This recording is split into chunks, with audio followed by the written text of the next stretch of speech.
सौम्या, जो एक बहुत ही अच्छी लड़की है। सौम्या की स्नातक करने के बाद बीएड की पहली साल थी। सौम्या के दादाजी ने लड़का देखना शुरू कर दिया सौम्या की शादी के लिए। सौम्या के मामा जी गोपाल, ताऊ जी केशव और पापा जी किशन सहारनपुर लड़का देखने गए थे। तो वहाँ उन्हें एक रिश्ता अच्छा लगा तो बात की गई। उन्हें सौम्या की शिक्षा के बारे में बताया। लड़के वालों ने कहा हमें लड़की की लंबाई अच्छी चाहिए, अगर लंबाई अच्छी होगी तो रिश्ता हो जाएगा। किशन जी ने उनकी तसल्ली के लिए बताया हमारी सौम्या की लंबाई 5 फीट 5 इंच है। तो उन्हें तसल्ली हो गई कि लंबाई तो ठीक है। बाकी तसल्ली के लिए किशन जी ने सौम्या का फोटो उन लोगों के हाथ में थमा दिया और बोल दिया देख लीजिए, फिर आगे की बात कीजिए। उन्हें फोटो पसंद था तो लड़की दिखाने की इच्छा जाहिर की। तब किशन जी, माधव जी और गोपाल जी ने बोला कि आप अपने घर सलाह मशविरा करके हमें ये बता दीजिएगा कि शादी किस तरह करना चाहते हो और कैसे कैसे करनी है, वगैरह वगैरह। जब आपस में बात कर लेंगे और दोनों पक्षों का सामंजस्य बैठेगा तो लड़की देख लीजिएगा। लड़के का नाम था अंकुर। 12th तक पढ़ाई करने के बाद बैंक में कस्टमर केयर पर जॉब कर रहा था। अंकुर के घर में एक बहन जो बीए कर रही थी और एक सबसे बड़ी बहन की शादी हो चुकी थी और उनके मम्मी पापा कुल मिलाकर 5 लोग थे। उनके पापा जी का नाम जगपाल माथुर, बहन का नाम पिंकी और नेहा। किशन जी, गोपाल जी और माधव जी बात करने के बाद घर वापस आ गए थे। आकर सारी बात सौम्या के दादाजी रघुनाथ जी को बताई। रघुनाथ जी भी सहमत थे। इंतजार था तो बस उनके एक कॉल का। बात कर ही रहे थे कि उधर से कॉल आ गया। किशन जी ने बात की। उन्होंने बोला कि लड़की की लंबाई अच्छी है और शिक्षा भी, तो आप लड़की दिखा दीजिएगा। किशन जी, पर आपने शादी के बारे में तो अभी बताया ही नहीं, कैसे क्या करना है। जगपाल जी, कोई बात नहीं, आप जैसे शादी करोगे हमें पसंद होगी। बस एक शर्त है, आपको शादी करने के लिए सहारनपुर आना होगा। किशन जी, पर ऐसे कैसे, हमारी व्यवस्था बनेगी, काफ़ी दूर है और हमारे रिश्तेदार भी बहुत है। तो जगपाल जी, जी कोई नहीं, आप 50 लोग आ जाइएगा, बाकी सब हम अपने हिसाब से देख लेंगे। किशन जी, जी हमारे घर के ही 25 मेंबर है, तो बाकी घर परिवार के लोग और कम से कम सौम्या के मामा जी और मौसी जी की फैमिली, इनमें से तो किसी को छोड़ ही नहीं सकते ना। ज़्यादा विनती करने पर 101 लोग ले जाना तय हुआ। फिर लेन देन सब तय करने के बाद सब सहारनपुर पहुंच गए। पूरी शादी 20 लाख में तय हुई और हमारे 101 लोगों के खाने में लिए 3 लाख रुपए अलग से तय हुए। पूरी शादी तय कर दी गई और आगे की प्रक्रिया शुरू हुई।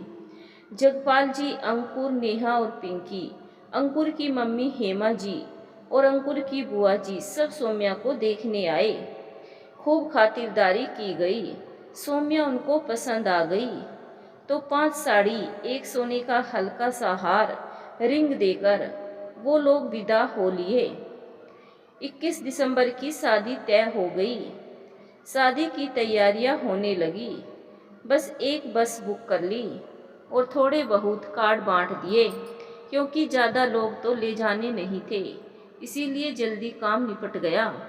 बस लड़कियों की तैयारी में थोड़ा ज़्यादा समय लग गया। सौम्या के घर में 11 लड़कियां थी, जिसमें उसके ताऊ जी, चाचा जी, मौसी जी, बुआ जी की लड़कियां थी। कुछ की शादी हो गई।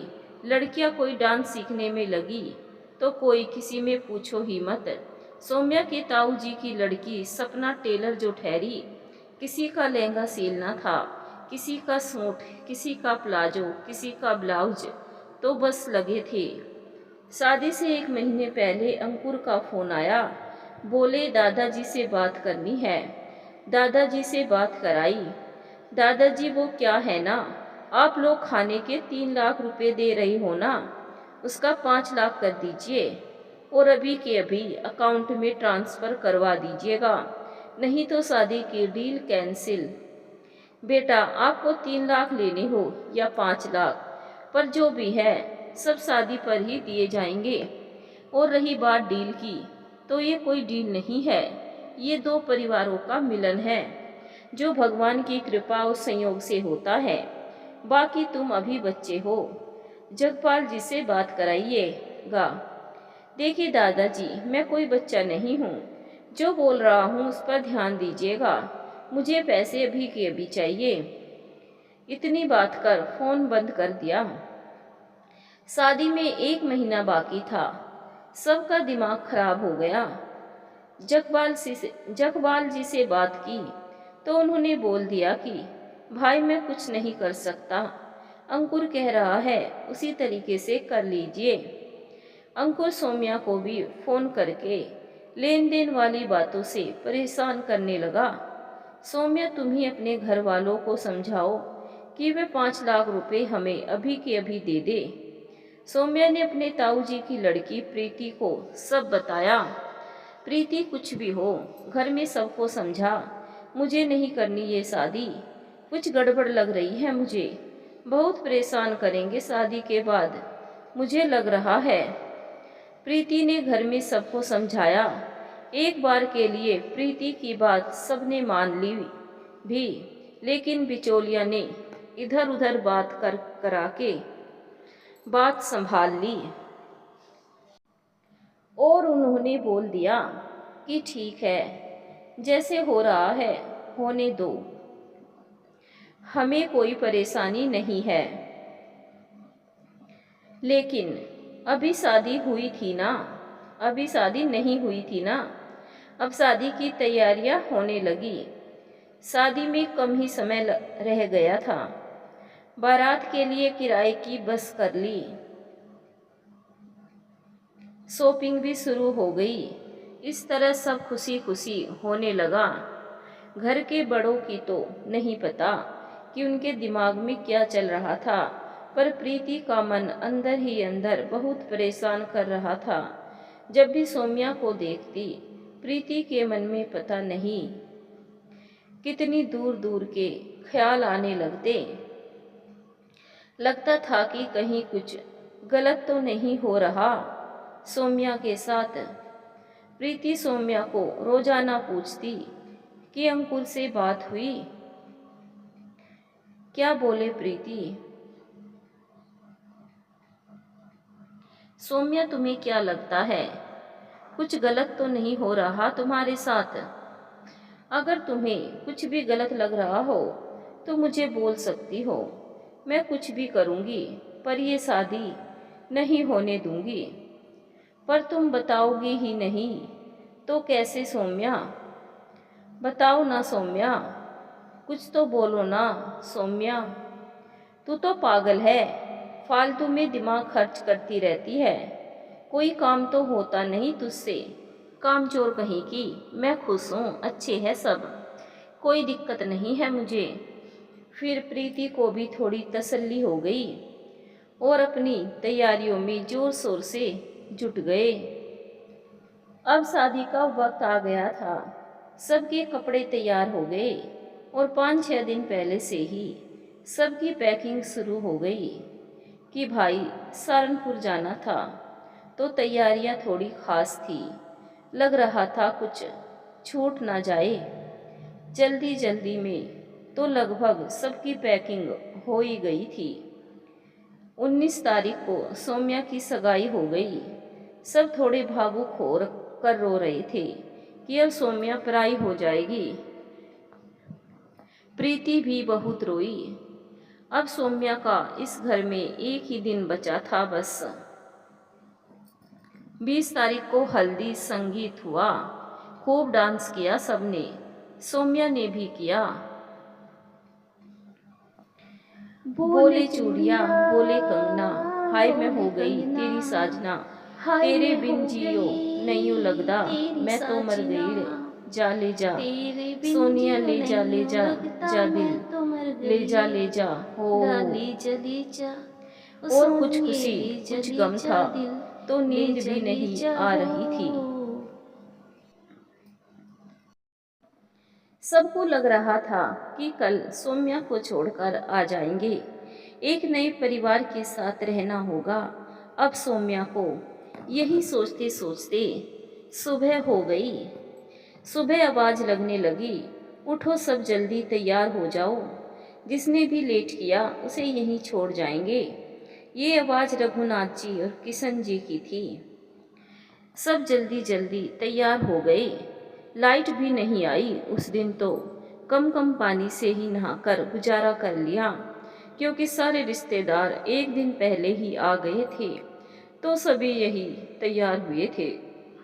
21 दिसंबर सुबह 7 बजे हमारी बस रवाना हुई। सफ़र भी अच्छा रहा।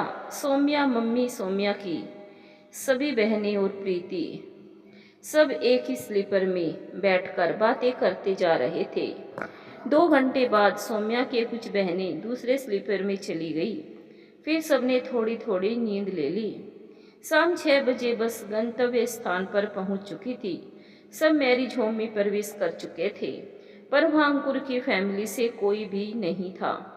कोई 2 रिश्तेदार थे। उन्होंने उस मैरिज होम के संचालक को बता दिया कि ये लोग आ गए हैं, इनकी खातिरदारी की जाए, हम लोग समय से ही आएंगे, यह बोलकर चले गए। सबने पहुंचकर खाना खा लिया और सब बैठकर गप लगाने लगे। रघुनाथ जी के सभी भाई आए हुए थे जो दूर दूर रहते हैं, तो उनकी अलग बातें चल रही थी। इस तरह सभी अपने ग्रुप बनाकर बातें करने में व्यस्त थे। सौम्या को पार्लर वाली तैयार कर रही थी, तो प्रीति उनकी हेल्प कर रही थी और अपनी बहनों, मम्मी, चाची, ताई सबको तैयार कर रही थी। 7 बज रहे थे। इतने में अंकुर की बहन पिंकी और नेहा का आना हुआ। वो सौम्या का लहंगा लेकर आई थी। किशन जी पिंकी और नेहा से बोले, बेटा आप लोग तो 5 बजे आने वाले थे ना, काफ़ी लेट हो गया बेटा, आप अभी कोई आया ही नहीं तुम्हारे घर से। नेहा, अच्छे लोग ना हमेशा लेट ही पहुंचते हैं बेटा, इसका मतलब हम बुरे लोग हैं? हो तो हो, ये भी कोई पूछने वाली बात है? किशन जी स्तब्ध रह गए और बोले, भाई हमारे घर का कोई बच्चा ऐसे बात नहीं करता, पर पता नहीं पिंकी और नेहा शायद किसी बात को लेकर गुस्सा होगी या परेशान होगी। हाँ ऐसा ही होगा, तभी बच्ची ही तो है अभी, पर नेहा की तो शादी हो चुकी है, वह भी बच्ची ही है। इस तरह अपना मन समझा रहे थे। इतने में सौम्या भी तैयार हो गई। सौम्या इतनी खूबसूरत लग रही थी जैसे आसमान से कोई परी उतरी हो। सौम्या का चचेरा भाई आकाश, अरे वाह, ये सौम्या दीदी ही है ना या कोई परी? गजब दीदी गजब, आज सब मेरी दीदी को देखते ही रह जाएंगे।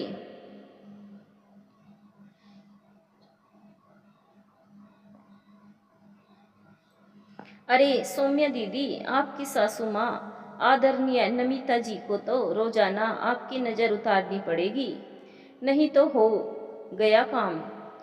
कमरे में सब हंसने लगे। सौम्या भी स्माइल किए जा रही थी। सब बहन भाई सेल्फी लेने में मस्त थे। बारात दरवाजे पर पहुंच चुकी थी। बाराती डांस कर रहे थे। अंकुर जी घोड़ी पर बैठकर ही डांस कर रहे थे। दरवाजे की सारी रस्में समाप्त हुई। बाराती खाना खाने लगे। हम सब पहले पहुंचे थे, सभी खा चुके, तो किसी एक आध दो ने ही खाया होगा और आगे की कार्रवाई शुरू की गई। लगन टीका हुआ, जो भी तय हुआ था, कैश, सामान, चैन, रिंग सब दे चुके थे। खुशी खुशी लगन टीका हो गया। अब जयमाला का मंच तैयार था। अंकुर मंच पर पहुंच गए और सब सौम्या का बेसब्री से इंतजार कर रहे थे। सारी बहनें सौम्या को लेकर जा रही थी, पर कैमरा वाले चलने दे तब ना, आगे ही नहीं बढ़ने दे रहे थे। पर आखिर सब जयमाला के मंच तक पहुंच ही गए। अंकुर ने सौम्या का हाथ थामा और सौम्या को मंच पर ले लिया। सौम्या की सभी बहनें भी मंच पर पहुंच गई। मंच पर दो दल बन गए, एक अंकुर का, एक सौम्या का। सौम्या ने जैसे ही माला डालने के लिए माला ऊपर की, तब तक अंकुर की तरफ के लोगों ने उनको ऊपर उठा लिया। अब सौम्या की बहनें अपने भाई लोगों के लिए चिल्लाई, जल्दी आओ जल्दी, सब सौम्या को और भी ऊंचा उठा दो। इतने में सब भाइयों ने सौम्या को अंकुर से इतना ऊंचा उठा दिया कि सौम्या ने आराम से माला डाल दी। सब जयकारे लगाने लगे, बोलो बंसी वाले की जय। अब अंकुर को माला डालनी थी, पर वो जैसे ही सौम्या की तरफ माला करते, सौम्या पीछे हो लेती, तो लगभग अंकुर का माला डालना थोड़ा मुश्किल हो रहा था। फिर सबने सौम्या से बोला, कोई नहीं सौम्या, अब डालने भी दो ना। तब माला का प्रोग्राम संपन्न हुआ। फिर सब आशीर्वाद देने लगे और फोटो होने लगे। सबने फैमिली फोटो करवाए। अब सौम्या, अंकुर, प्रीति, बड़ी दीदी, अंकुर की बहनें पिंकी और नेहा और कुछ अंकुर की बुआ, मामा जी के बेटे और दोस्त सब एक साथ बैठकर खाना खाने लगे। थोड़े हंसी मजाक के साथ खाना संपन्न हुआ। लेकिन तभी सौम्या ने प्रीति को इशारा करते हुए कुछ दिखाने की कोशिश की। वो यह था कि सौम्या की सास का मुंह कुछ फूला हुआ नजर आ रहा था। सौम्या ने प्रीति को बोला कि प्रीति, कुछ चक्कर लग रहा है मुझे। सब लोग कानाफूसी कर रहे हैं, उधर लग रहा है कि जरूर कुछ पक रहा है। प्रीति ने सौम्या से बोला, यार सौम्या, कुछ नहीं है, बस आप ना पॉजिटिव सोचा करो, फालतू में निगेटिव ख्याल मत लाया करो मन में। ठीक है, नहीं ला रही बस। सब वापस कमरे में आ गए। पंडित जी ने बोला कि लड़की को लाओ फेरों के लिए, जल्दी। प्रीति ने सौम्या को जल्दी से चुनरी की साड़ी पहनाई और तैयार कर दिया। अब पंडित जी ने बोला, पहले लड़के को बुला दीजिए। पर जब लड़के को बुलाया तो लड़का नहीं आया, क्योंकि वहाँ सच में कुछ पक रहा था। सौम्या का भाई बुलाने गया तो अंकुर की मम्मी नमिता जी ने बोल दिया कि किसी बड़े को भेज देना, तब जाएगा अंकुर फेरों के लिए। तब रघुनाथ जी पहुँचे और रघुनाथ जी ने जाकर पूछा कि आखिर बात क्या है। तब अंकुर ने बोला कि 5 लाख रुपए चाहिए, जब पैसे दोगे तब फेरे पड़ेंगे। अब इतने में सन्नाटा छा गया था। रघुनाथ जी वापस आए तो बहुत परेशान थे। सबने पूछा, क्या हुआ, अंकुर आ रहे हैं क्या? रघुनाथ जी एकदम से चुप रह गए। तब किशन जी ने पूछा, पिताजी हुआ क्या है, कुछ तो बताइए ना, बोलिए ना। तब रघुनाथ जी ने बोला, बिचौलिए को बुलाओ। बिचौलिया आ गए। सब लोग बात करने लगे। चारों ओर सब लोग कानाफूसी करने लगे। रघुनाथ जी, किशन जी, गोपाल जी, माधव जी और बिचौलिया सब अंकुर की तरफ बात करने जा रहे थे। प्रीति भी उनके पीछे ही चल दी। तब अंकुर की पूरी फैमिली वही अपने ताने बाने बुनने में लगी थी। सबकी प्लानिंग चल रही थी। रघुनाथ जी ने जगपाल जी से तसल्ली से बात करनी चाहिए, तो जगपाल जी शायद ज़्यादा कुछ बोल नहीं पा रहे थे, क्योंकि बेटे बेटी और गृह मंत्री ने आवाज़ को लगभग बंद ही कर दिया था। फिर क्या बोलते बेचारे, तो उन्होंने यही बोला कि जैसे अंकुर बोल रहा है, देख लीजिए आप, मैं कुछ नहीं कर पा रहा। इतने में अंकुर बोला, पापा, अगर आप बोलते तो शायद हमें बोलने की ज़रूरत ही नहीं पड़ती। अब प्लीज़ आप चुप ही रहे तो अच्छा है। अंकुर ने सबके सामने बोल दिया कि हमें 5 लाख रुपये कैश चाहिए, अभी के अभी, वरना फेरे नहीं पड़ेंगे। इतना सुनते ही प्रीति जल्दी से गई और चिल्लाकर बोली, सब जल्दी आओ, जल्दी जल्दी, सब काम खराब हो गया। अपने छोटे भाई को बोला, तू वीडियो बनाना। प्रीति भी जल्दी आकर सामने ही खड़ी हो गई। फिर रघुनाथ जी ने बोला कि बेटा, हम पैसे तो दे देंगे, 5 लाख कोई बड़ी रकम नहीं है, लेकिन बेटा जब कोई अपनी बेटी किसी को देता है ना, तो सबसे बड़ी चीज होती है व्यवहार, जुबान और संस्कार, जिनमें से शायद एक भी चीज तुम्हारे पास नहीं है। फिर मैं पैसे किस लिए दे दूं, इसका जवाब दे दो। अंकुर, ऐसा है तो पैसे तो आपको देने ही पड़ेंगे, मुझे जिद है। तो किशन जी थोड़े पिघले और बोले, पिताजी शादी तो करनी ही है, जितना झंझट करेंगे रिश्तों में उतनी ही कड़वाहट बढ़ेगी, दे देते हैं ना, 5 लाख कोई बड़ी बात नहीं है। इतना कहकर किशन जी बैग से पैसे निकालने लगे।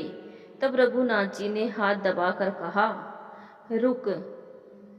इतने में अंकुर झल्ला कर बोला, चलो मम्मी, पैकिंग करो जल्दी, यहाँ कोई शादी नहीं हो रही। और जयमाला वाली माला तोड़कर फेंक दी। चैन उतारने की कोशिश कर रहा था, लेकिन उतर नहीं रही थी, तो जल्दी ही उसकी माँ ने मदद की और चैन भी उतार दी। उसके रिश्तेदारों ने भी कहा कि बेटा सही नहीं है, ये गलत बात है, तुम अपने पापा को भी नहीं बोलने दे रहे। इतने में नमिता जी बोली, बोलने दो अंकुर को, सही कर रहा है वह। शायद माँ की ही परवरिश ने पिता का सम्मान भी भुला दिया था। तब रघुनाथ जी ने बोला, बेटा ऐसा करने से क्या होगा, पैसे चाहिए ना, चलो दे देते हैं हम। अंकुर, तुम लोग शादी तो करोगे, पर ऐसे करने से बस अपना समय खराब कर रहे हो और मेरा दिमाग। अब तुम देखना, मैं तुम्हारी सौम्या को ले जाकर उसका क्या करता हूँ। इतने में प्रीति का खून खोल गया।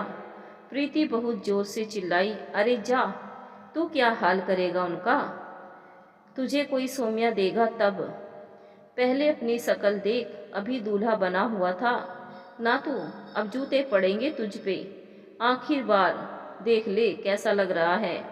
और हाँ, तू क्या भी पैकिंग की बोल रहा था, पैकिंग तो हम करते हैं, कोई शादी नहीं होगी। हाँ, पर अभी लग्न टीके पर जो रख लिया तुमने, उसका फटाफट हिसाब कर, अभी के अभी। सुना? अब घर वालों को सब हाथ से छूटता हुआ नजर आया तो उनको समझ नहीं आ रहा था कि अब क्या किया जाए, कैसे जाएंगे घर। लोग तरह तरह के सवाल जवाब करेंगे तो क्या जवाब देंगे, और समाज, शायद यही सब उनके दिमाग को झकझोर रहा था। तो सब स्तब्ध थे। प्रीति को भी कुछ नहीं बोला, क्योंकि शायद प्रीति की बात से सब सहमत थे। फिर प्रीति ने जल्दी से रघुनाथ जी को खड़ा किया और कहा, दादाजी, इस इंसान से अच्छा तो हम अपनी सौम्या को जान से मार दे, कम से कम हमें सब्र तो रहेगा कि वो मर गई। ये तो रोज रोज मारेगा, रोज रोज मरने से अच्छा है एक बार ही मर जाए। साथ ही हम सब भी ये होता हुआ नहीं देख पाएंगे। दादाजी, ये लड़का सौम्या क्या किसी भी लड़की के लायक नहीं है, ये तो अपने बाप को भी लानत भरी जिंदगी दे रहा है, तो सौम्या को क्या देगा। दादाजी मत करो ये शादी, दादाजी हम सौम्या को जानबूझकर जहन्नुम में तो नहीं धकेल सकते ना। तब रघुनाथ जी बोले, चलो सब यहाँ से, हमें इस लड़के के मुंह नहीं लगना, अपनी पैकिंग करो जल्दी। रघुनाथ जी ने अंकुर से बोला, ओए लड़के, तू ही करता धरता है ना, अब फटाफट हमारा हिसाब कर, हमें घर पहुंचना है, और अपने खाने के पैसे काट लेना, क्योंकि हम खाना कभी फ्री का नहीं खाते। एक बात सुन, अपने रिश्तेदारों के खाने के भी काट लेना, क्योंकि तू तो है ही भिखारी, कहाँ से लाएगा आज की पार्टी हमारी तरफ से, दहेज के भेड़ियों के नाम। इतने में मामा जी और रिश्तेदार प्रीति को डांटने लगे और बोले, तू पागल हो गई है क्या? दिमाग तो ठिकाने पर है तेरा? क्या क्या रही है आखिर? क्या चाहती है तू? क्या कहेगा सारा समाज? क्या मुंह दिखाएंगे घर परिवार वालों को? और कौन करेगा फिर तुम्हारे घर की लड़कियों से शादी? प्रीति ने मामा जी एवं सभी रिश्तेदारों का सामना किया और सबको एक ही सवाल पूछा। अभी जब अंकुर ने ये बोला कि देखना आप लोग, मैं घर जाकर सौम्या का क्या हल करता हूँ, तब आप लोग यहाँ थे। सब मेरी शक्ल देख रहे थे। बोले, जो भी हो अब शादी कर देनी चाहिए, जैसे भी हो।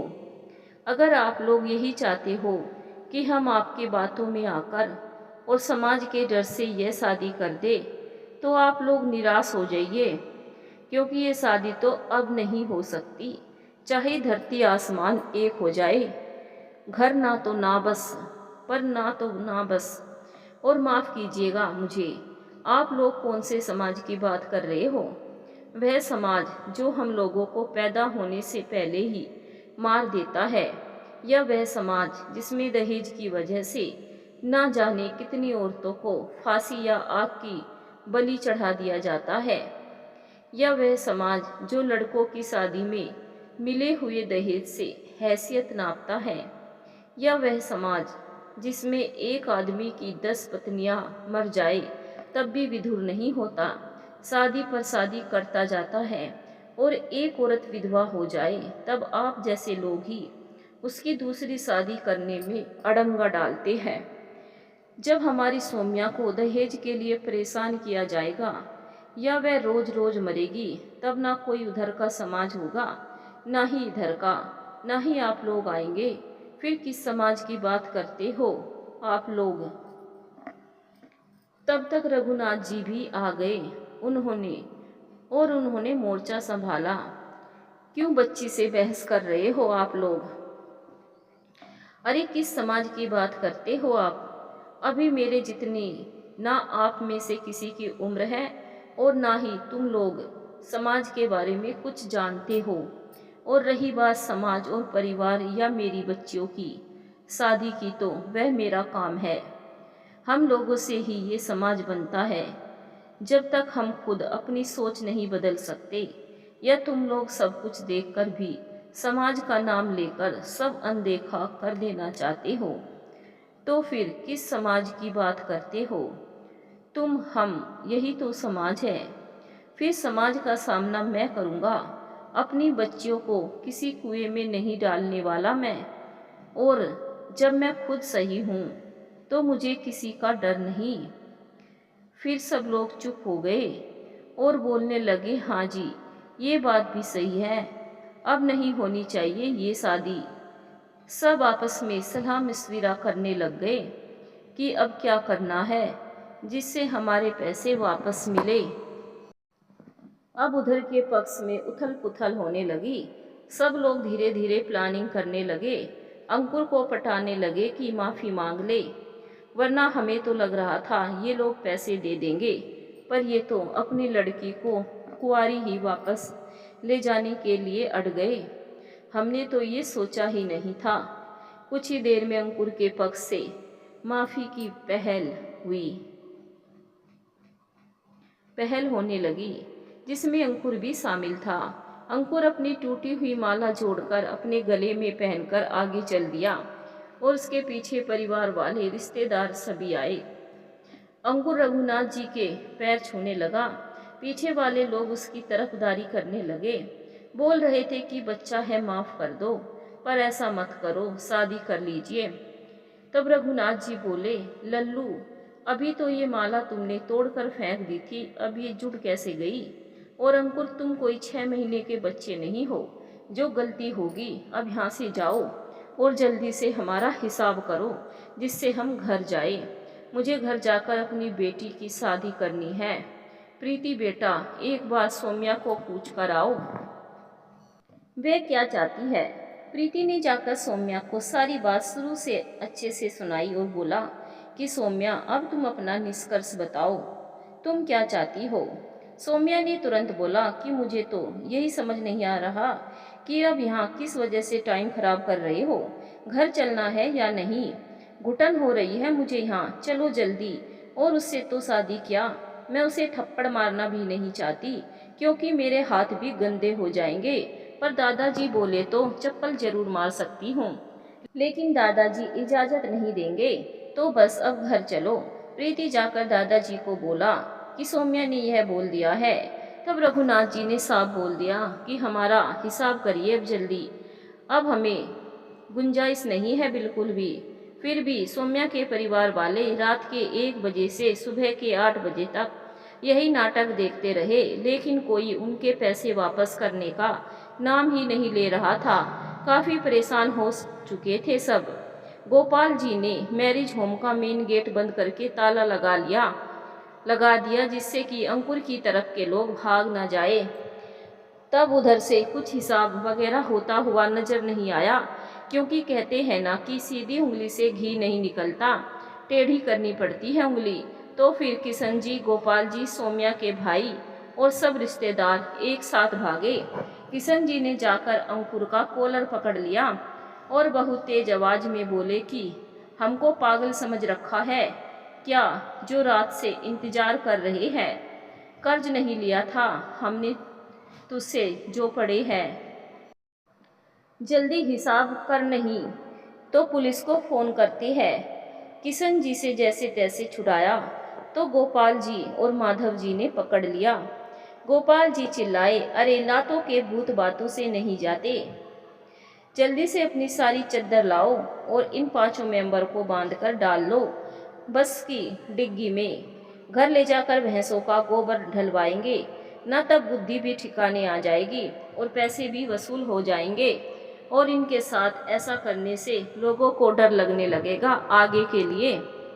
फिर तो बस तुरंत पैसे आ गए और हिसाब भी हो गया।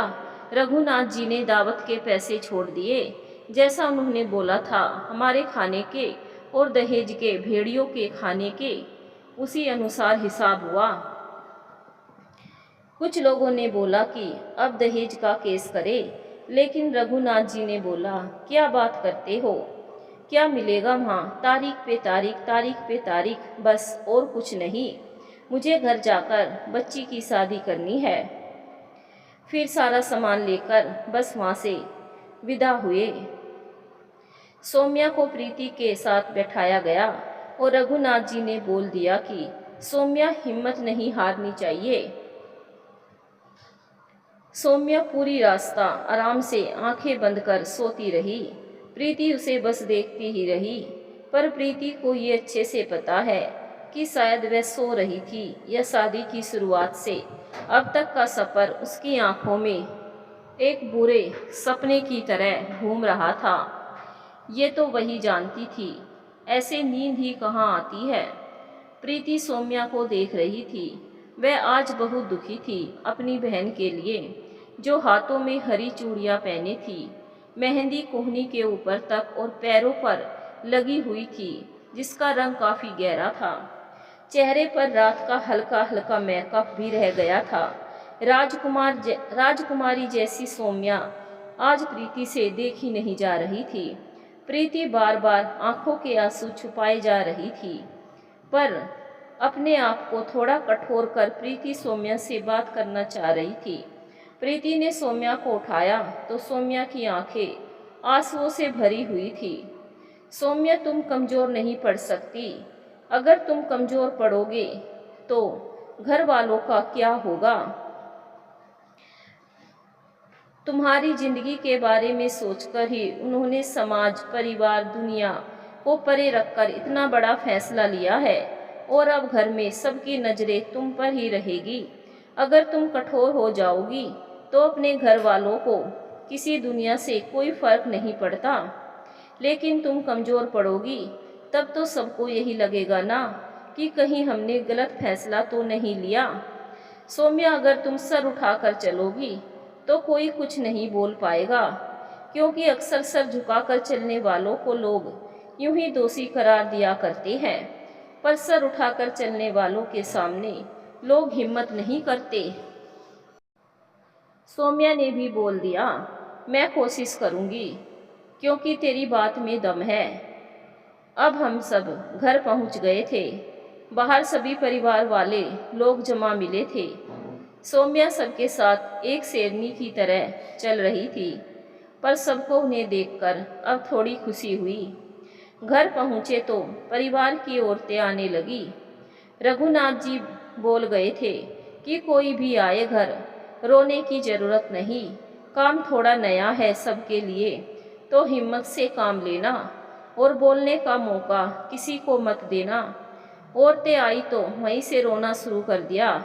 हरे राम जी का हो गया, बड़ी बुरी भवो, हमें तो रोटी ना भाई रही, तुम्हारी छोरी कहा लिखा लाई है करम में, ऐसे तो काहू को ना भयो, कैसे मुंह दिखागे समाज में। रघुनाथ जी ने तुरंत बहुत गुस्से में बोला, बहन जी, यहाँ कोई मर नहीं गया जो आप ऐसे रो रही है। हमें खुशी है उस लड़के ने समय रहते अपनी औकात बता दी, नहीं तो करम तक फूटते जब उससे शादी हो जाती। हम तो भगवान जी पर प्रसाद चढ़ाएंगे जो हमारी बच्ची उससे बच गई। रघुनाथ जी की बात सुनते ही सब औरतें एकदम शांत हो गई और धीरे धीरे अपने घरों के लिए निकल ली। उसके बाद दूसरा लड़का घर परिवार देखा, पर फिर सारे अरमान पूरे हुए। बहुत अच्छा लड़का और परिवार मिला। लड़का सरकारी नौकरी में था और स्वभाव में भी वह सीधा था। उन्हें उस शादी की सारी बात बताई तो उन्होंने बोला, कोई बात नहीं, आपने काबिले तारीफ काम किया है, दिल खुश हो गया। आप जैसे इंसान से मिलकर हमें बहुत अच्छा लगा। सौम्या को देखकर उन्होंने बोल दिया कि हमें बस सौम्या चाहिए और कुछ भी नहीं चाहिए। हमारी बेटी नहीं है, 2 बेटी है, तो आप अपनी बेटी हमें दे दीजिए, जो अब हमारी बेटी हो जाए। आपका बहुत आभार रहेगा हम पर। 15 अप्रैल को सौम्या की धूमधाम से शादी हुई। बहुत अच्छा परिवार मिला जिससे दिल खुश हो गया। और 1 साल बाद सौम्या को एक प्यारी सी परी जैसी बेटी हुई। तो दोस्तों, हमें इस कहानी से यह शिक्षा मिलती है कि समय रहते अगर हम संभल जाए तो हमारी बेटियां अपने ससुराल में हमेशा खुश रहती है। अगर दहेज के लोभियों को हम समय रहते नहीं पहचान पाए तो हमारी बेटी जला दी जाती है या फिर उनको इतना टॉर्चर किया जाता है ससुराल में, वह एक तरह की पीड़ा में रहती है। और दहेज मांगने वालों का कभी भी मुंह बंद नहीं होता। अगर शुरू से ही दहेज मांगा जाता है तो उस जगह तो अपनी बेटी की शादी कभी नहीं करनी चाहिए। अभी वर्तमान में भी दहेज के लोभियों के हमारे भारत में इतने केस हुए हैं, अगर आप न्यूज़ चलाकर देखोगे तो आपके रोंगटे खड़े हो जाएंगे। इस तरीके से हमारी बेटियों को मार दिया जाता है, कहीं जला दिया जाता है, सुनकर भी रूह कांप जाती है।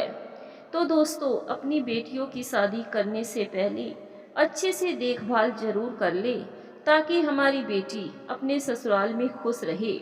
21-22 साल तक अपनी बेटियों को हम सीने से लगाकर बड़ा करते हैं और फिर एक जानवर के हाथ में सौंप देते हैं। इसीलिए थोड़ा समय तो लगता है अच्छा परिवार ढूंढने के लिए। शादी में कभी भी जल्दबाजी ना करें, ठोक बजाकर ही अपनी बेटियों की शादी करें। धन्यवाद दोस्तों। कहानी पसंद आए तो वीडियो को एक लाइक जरूर कर दीजिएगा और चैनल पर नए आए हो तो चैनल को सब्सक्राइब भी कर लीजिएगा। इसमें आपका कोई भी पैसा नहीं लगेगा।